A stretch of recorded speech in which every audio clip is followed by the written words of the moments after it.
Okay, so here's a little demo on how to make a QR code from Canva. You can sign up for the free version, and then I just went to logo over here on the right. And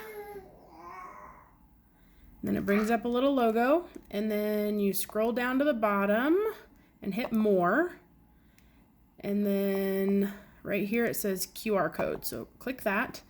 And then I'm just going to make my website. So https://ns.cincy.us.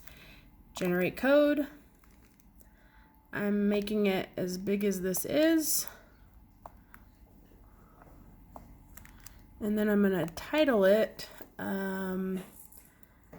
Nicole Shavokas website. And then I'm going to download it.